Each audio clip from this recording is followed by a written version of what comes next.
Dera e dhomës së spitalit u hap ngadalë me një zhurmë të lehtë, pothuaj si një frymë e lodhur që po përpiqej të mos priste paqen brenda. Fillimisht nuk u pa askush. Pastaj, me hapa të butë, hyri një qeniracës pastor gjerman. Korridori u bë i heshtur. Infermieret u kthyen njëkohësisht. Edhe monitori kardiak dukej sikur humbi një rahje, si të kishte harruar për një çast detyrën e tij të pandalshme. Emri i qenit ishte Thor. Dhe ai nuk ishte aty për lojë, as për terapi, por për t'u përshëndetur. Për t'u lamtu mirë. Në inkubator, i rrethuar nga drita blu e pajisjeve mjekësore, qëndronte Pedro, një foshnjë vetëm 8 muajshe. Trupi i tij i vogël, i brishtë si letër, ishte i mbuluar me batanie të buta blu. Tuba të vegjël ishin të ngjitur në krahët e tij. Makina pranë shtratit kërcisnin me ritme të ngadalta, të parregullta. Frymëmarrja e tij ishte e dobët, e pabarabartë, sikur çdo frymë të ishte një betejë e veçantë.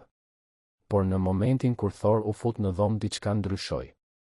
Qeni nuk nxitoi. Ai e dinte që duhej të lëvizte me kujdes, pothuaj me nderim. Hapat e tij ishin të butë, thuajse të heshtur. Bishti ishte ulur, jo nga frika, por nga dhimbja që ai nuk mund ta shpjegonte ndryshe. Sytë e tij, të mëdhenj dhe të errët, ishin të mbushur me hutim, dhimbje dhe një lloj kuptimi që vetëm kafshët e besnike e kanë. Thor ju afrua inkubatorit, e vendosi hundën butë, me një prekje që ishte më tepër lutje se sa kontakt. Pikërisht atëherë, ndodhi mrekullia e parë. Dora e vogël e Pedros u lëviz. Ishte një gjest i lehtë, thuajse i padukshëm, por i vërtetë. Gishtërinjt e vegjël prekën qimet e buta të Thorit, duke i përkëdhelur me një forcë që dukej se vinte nga një vend që mjekët nuk mund ta matnin, nga shpirti. Dhe pastaj ndodhi edhe më e pabesueshmja, Pedro buzëqeshi. Ishte buzëqeshja e parë që dikush kishte parë prej ditësh. Një buzëqeshje e vogël, e lodhur, por e pastër, e vërtetë. E tillë që e ndryshoi menjëherë atmosferën e dhomës. Nëna e tij vuri dorën para gojës. Lotët i rodhen menjëherë, pa asnjë kontroll. Mjeku pranë saj u përpoq të mbetej i qetë, por syt i shkëlqyen, ai e ktheu kokën, sikur të donte të fshite emocionin që po i tradhtonte fytyrën. Thor nuk u lëkund më. Nuk bëri asnjë lëvizje të papritur. Ai thjesht qëndroi aty, duke marrë frymë ngadalë, duke mbajtur syt te foshnja që e kishte mbrojtur me gjithë qenjen e tij që nga dita kur Pedron e sollën në spital. Për muaj të tërë, Thor kishte parë gjithçka. Fillimisht temperaturat e larta. Pastaj netët e gjata në urgjencë. Më pas shtrimet në spital, ditë që nuk mbaronin kurrë. Në shtëpi, kur Pedro ishte shumë i dobët për të luajtur, Thor shtrihej pranë shtratit të tij, e vendoste kokën në dy sheme, dhe nuk largohej derisa foshnja të flinte. Ai ishte rojtari i tij. Hija e tij. Streha e tij. Ndaj sot, kur e sollën në spital që ta lejonin të përshëndetej, Thor e kuptoi gjithçka pa fjalë. Ai e kuptoi nga sjellja e nënës. Nga fytyrat e mjekëve. Nga aromat e dhomës. Nga bipat e pajisjeve që nuk ishin ashtu si zakonisht. Diku thellë, ai kuptoi se ky mund të ishte takimi i tyre i fundit. Ai u përkul edhe më pranë, duke e shtypur hundën lehtë në inkubator, sikur të përpiqej të arrinte më afër. Pedro lëvizi përsëri gishtërinjt, duke kapur një qime të vetme. Thor i mbylli syt, si të kishte marrë një dhuratë të çmuar. Dhe dhoma ndaloi. Askush nuk foli. Askush nuk lëvizi. Ishte një moment që dukej se nuk i përkiste këtij bote, si një çast ku jeta dhe dashuria takohen një herë të vetme, dhe koha e njeh peshën e tyre. Infermierët qanin në heshtje. Mjeku hoqi syzat për t'i fshirë. Nëna e Pedros preku xhamin e inkubatorit, duke vendosur dorën mbi vendin ku ndodhej koka e Thorit. Frymëmarrjet e Pedros u bën pak më të rregullta. Monitori kardiak filloi të biponte në një ritëm më të qetë. Si të ishte qetësuar nga prania e mikut të tij më të mirë. Dhe kështu, mes qetësisë, lotëve dhe prekjes së ngrohtë të një miku besnik, u shkrua një nga historitë më prekse që shumë njerëz do të dëgjonin ndonjëherë. Në atë dhomë të vogël spitali, ku shkenca kishte bërë gjithçka që mundej, një qen i quajtur Thor bëri diçka që asnjë ilaç nuk mundi. Ai dha shpresë. Ai dha dashuri. Ai dha paqe. Në cepin e batanijes, si të ishte e mbrojtura e të gjithë botës, Pedro qëndronte i shtrirë, i vogël dhe i brishtë. Por në natën e fundit, kur ambulanca mbërriti për ta çuar urgjentisht në spital, Thor nuk mundi t'i ndiqte nga pas. dera e ambulancës u mbyll shpejt dhe makina nisi të largohej. Thor vrapoi pas saj me të gjitha forcat derisa ajo humbi në kthesën e rrugës. Pastaj, duke mos ditur ku tjetër të shkonte, ai ul para dyrëve të mëdha të xhamta të spitalit. Dhe priti. 3 ditë të tëra. Asnjë roje nuk arriti ta largonte. Asnjë infermiere nuk pati zemër ta zhvendoste. Ai ishte i lagur nga shiu, i tharë nga era, i lodhur nga e ftohta, por nuk lëvizi. Vetëm shite derën, pa pushim. Çdo hap që dëgjohej, çdo hapje e lehtë e derës, ai ngrihej me shpresë, por nuk ishte Pedro. E megjithatë, ai priti. I palëkundur. Besnik deri në fund. Më në fund, pas 3 ditësh të gjatë që dukeshin si një jetë e tërë, dyert u hapën. Dhe nga aty doli mamaja e Pedros me sytë e skuqur, por me një vendim në zemër. Ajo ju afrua mjekut dhe i tha me zë të dridhur, ju lutem vetëm edhe një herë. Ai po e pret. Ai nuk është larguar asnjë sekondë. Mjeku mori një frym të thellë, i lodhur, i prekur. Pastaj tha ngadalë, në rregull. Silleni brenda. Le t'i japim atij këtë moment. Ata e lanë Thorin të hynte. Dhe ai hyri but, me hapa të heshtur, sikur çdo milimetër i atij korridori ishte i shenjtë. Në dhomën e spitalit, ku mbretëronte heshtja e rëndë që vetëm momentet e fundit e kanë, Thor ju afrua shtratit të Pedros, ngadalë, me kujdes të pafund, ai vendosi putrën e tij mbi skajin e batanijes. Veshët i dridheshin lehtë.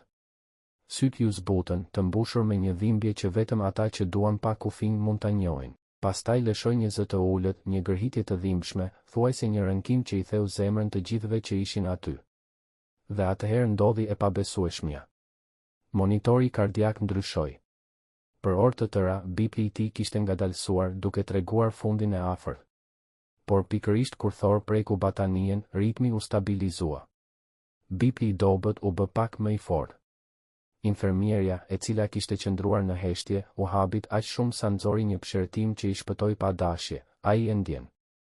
E di që ai është këtu, dhoma u mbush me një qetësi që nuk mund të përshkruhej me fjalë. Ishte si të kishte ndalur koha vetë. Si të mos ekzistonte më spitali, frika, makina, urgjenca. Vetëm Pedro dhe Thor. Dora e vogël e Pedros lëvizi përsëri. Eci ngadalë mbi qimet e buta të Thorit, duke u kapur pas tyre. Edhe një herë buzëqeshi, aq lehtë sa vetëm një nën mund ta shite. Ajo u përkul drejt tij dhe përshpëriti me lot në sy, ai priti për ty, Thor. Ai nuk donte të shkonte pa të parë. Thor u afrua edhe më shumë. Vuri hundën mbi faqen e Pedros, duke marrë frym ngadalë, butë, sikur po e ruante për herë të fundit. Ishte një moment i shenjtë, një lidhje që nuk kishte nevojë për fjalë. Pak minuta më vonë, bipi filloi të zbehej sërish. Përsëri i ngadalshëm. Përsëri i dobët. Derisa, papritur, u shndërrua në një zë të gjatë, të vazhdueshëm. Një vijë e drejtë. Përfundim. Pedro u largua në qetësi, me Thorin pranë tij. Thor nuk u tun. Nuk qau. Nuk uli kokën. Ai thjesht qëndroi aty, duke e parë, sikur po ruante ëndrrën e tij të fundit. Si të donte të ishte ai rojtari i tij, edhe në fund. Edhe për te. Dhe për një çast, të gjithë e kuptuan se disa dashuri nuk njohin kufi. Nuk maten me kohë, me jetë, me rrahje zemre. Disa dashuri janë të lindura për t'u kujtuar për gjithmonë. Thor qëndroi edhe një herë pranë shtratit. Ai e pa Pedron me një qetësi që nuk i përkiste as pak një qeni. Ishte një qetësi që dukej si një lamtumire e urtë, e dhimbshme, por e pranueshme. Pastaj ai uli kokën ngadalë dhe lëshoi një tingull të thellë, të dridhur, një ulërim të ulët që nuk ishte as qeshje, as vajtim, ishte diçka mes shpirtit dhe dhimbjes. Për të gjithë të pranishmit në dhomë, ai tingull u bë diçka e paharrueshme. Nuk ishte vetëm një zanore kafshë. Ishte një zemër që shkrihej. Kur infermierja më në fund u afrua ta merrte, ajo e bëri me shumë delikatesë, sikur po merrte një fëmijë të dyr. Thor nuk rezistoi. Ai vetëm e ktheu kokën edhe një herë, duke parë derën e dhomës ku Pedro kishte dhënë frymën e fundit.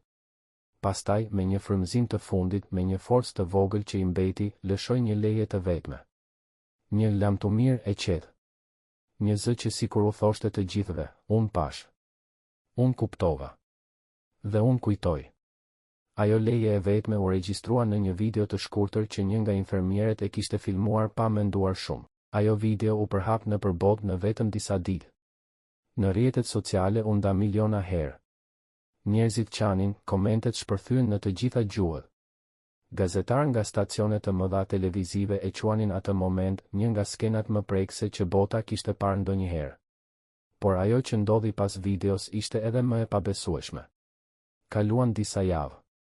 Dhimbja e familjes së Pedros ishte ende e freskët. Nëna e tij, edhe pse përpiqej të rikthehej në jetë, nuk mund ta harronte mënyrën si Thor e kishte shikuar djalin e saj. Edhe mjekët flisnin ende për atë moment të çuditshëm kur ritmi i zemrës së Pedros ishte stabilizuar vetëm nga prania e tij. Ishte e pashpjegueshme, por e vërtetë. Më pas, një ditë në mëngjes, një roje sigurie e spitalit pa diçka të çuditshme. Një pastor gjerman po qëndronte jashtë derës kryesore, duke tundur pak bishtin, sikur po kërkonte të hynte. Rojet e njohen menjëherë. Ishte Thor. Ata e lanë të hynte. Nuk pati asnjë debat. Të gjithë e dinin kush ishte ai. Dhe Thor, me hapa të butë, eci nëpër korridorin e gjatë të repartit pediatri. Por ajo që ndodhi nuk ishte e rastësishme. Ai nuk vrapoi, nuk kërceu, nuk kërkoi askën. Ai u ndal pranë çdo shtrati të foshnjave, një nga një. Në secilin shtrat ai ngrinte kokën, e mbështeste butë pranë hekurit dhe qëndronte për disa sekonda. Sikur po dëgjonte me veshët e zemrës. Sikur po kontrollonte diçka që vetëm ai e kuptonte.